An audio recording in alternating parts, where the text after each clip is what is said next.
The US announces it will require negative COVID tests for travellers from China as alarm grows at the rapid increase in Chinese infections. Tighter measures are also announced by Italy, Japan, Taiwan and India amid concern China's case numbers aren't accurate.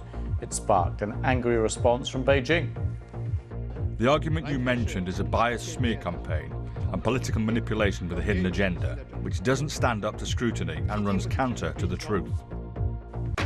As people flee the Ukrainian city of Kherson, Kyiv says Russia has carried out more than 30 rocket attacks in the past 24 hours alone. Pope Francis asks people to pray for his predecessor, Benedict XVI, who he says is very ill. Britain is on course to record its warmest year ever after a summer of heat waves, wildfires and drought. To Myanmar now, and a story of one family split down the middle by a coup and a violent civil war. Bo Kya Yin leads a faction of the pro-democracy fighters there, and 4 of his sons are fighting alongside him.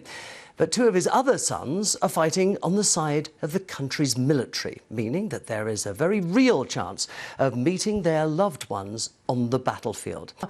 And the newly elected Republican Congressman George Santos is under criminal investigation in New York, according to US media. Investigators are looking into George Santos's finances.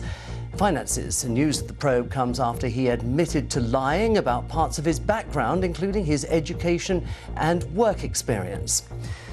Bolivian police have detained the governor of Santa Cruz on charges of fomenting a coup. Luis Fernando Camacho, a prominent right-wing opposition leader who helped oust the President Evo Morales from power in 2019, is believed to have been taken to the administrative capital, La Paz.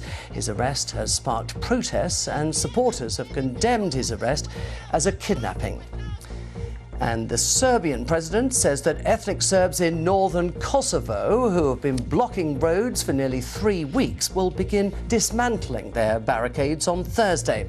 Ethnic Serbs have been blocking roads in protests sparked initially by a dispute over car number plates.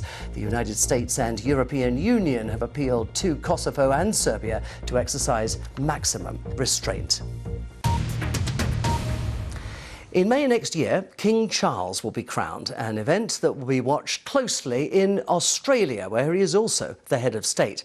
While most of his school years were spent in the UK, for 2 terms in 1966, he was sent to the mountains of Australia and to a campus offering a very different kind of education.